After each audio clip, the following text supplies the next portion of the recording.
I've just bought my first e-bike and I'm over the moon. This thing is called the Coswheel T20 and I purchased it from a supplier in Auckland. They're new to New Zealand, but they've been for sale in other countries of the world for around the last 2 years. They're a little bit different to the average bike. They're almost a crossover with a small motorbike. Beautifully made. I'm totally impressed, as an engineer would be, by these gorgeous welds and the design technology that's been used.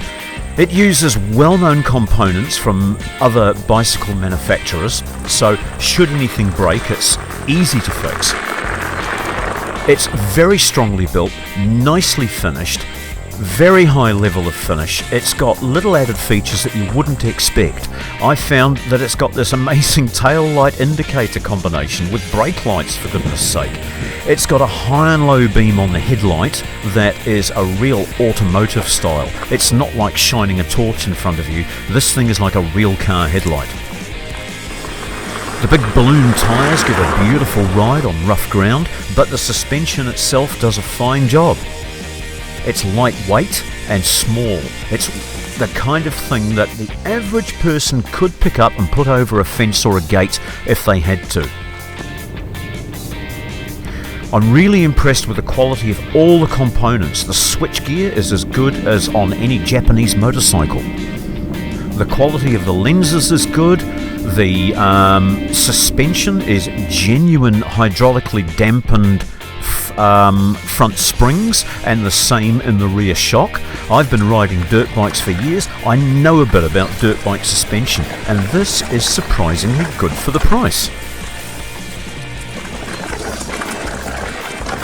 I'm using it daily. I'm using it to belt down to the shops, and I'm also using it to go on some pretty amazing adventures into the Coromandel countryside.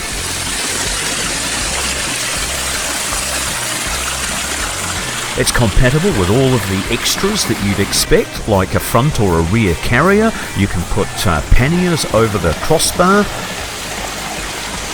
This digital readout is controlled by a thumb switch on the left-hand handlebar, and it gives you all the information you need about where you've been, how long it took to get there, how fast you were going, what your average speed was, and how much battery life you've got left. I did tell you about that headlight, didn't I? Look at this. It's a bright sunny day, but you go into the shade and the headlight is evident how good it is.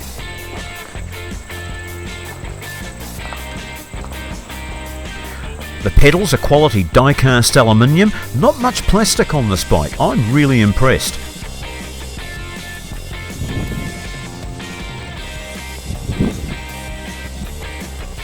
The Coswheel T20's made me a complete e-bike convert.